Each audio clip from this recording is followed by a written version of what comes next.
என் பாய்மார்கள்லாம் நிற்கிறீங்களே, ஒரு முறை நீங்கள் சிந்திங்க.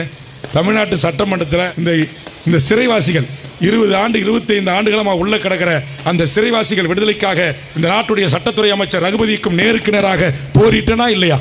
சட்டமன்றத்தில் பார்த்தீங்களா இல்லையா? இந்த நாட்டுடைய முதலமைச்சர் முத்துவேல் கருணாநிதி ஸ்டாலினை கை நீட்டி உங்களுக்கு கொல்லா போட்டு நீங்க நோன்பு கஞ்சி குடிக்க இஸ்லாமியர்கள் வேண்டும், ஆனா அவருடைய கோரிக்கை நிறைவேற்ற மாட்டீங்களா என்று கேட்டனா இல்லையா?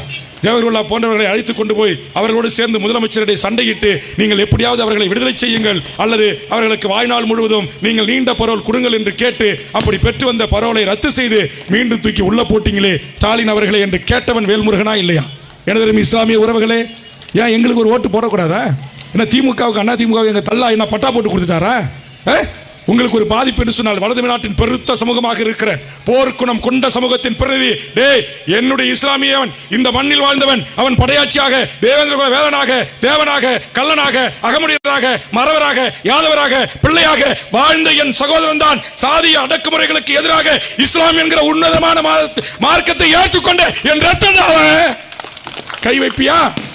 கேரளாவிலிருந்து வந்தான் ரத யாத்திரை, தென்காசி எல்லைக்கு வருகை தந்த போது அதை எதிர்த்து போராடி நூற்றுக்கணக்கான மக்களோடு படகு கட்டி கொண்டு வந்த செங்கல்பட்டு ரயிலை வச்சு என்ன கைது பண்ணி கேச போட்டான். நான் கேட்கிற தமிழ்நாட்டில் ஒரு இஸ்லாமிய தலைவர்கள் நீங்க சொல்லுங்க, அப்படி கைது பண்ணப்பட்டவர்களா சொல்லுங்க, சிறை வழக்கை சந்தித்தவரா சொல்லுங்க.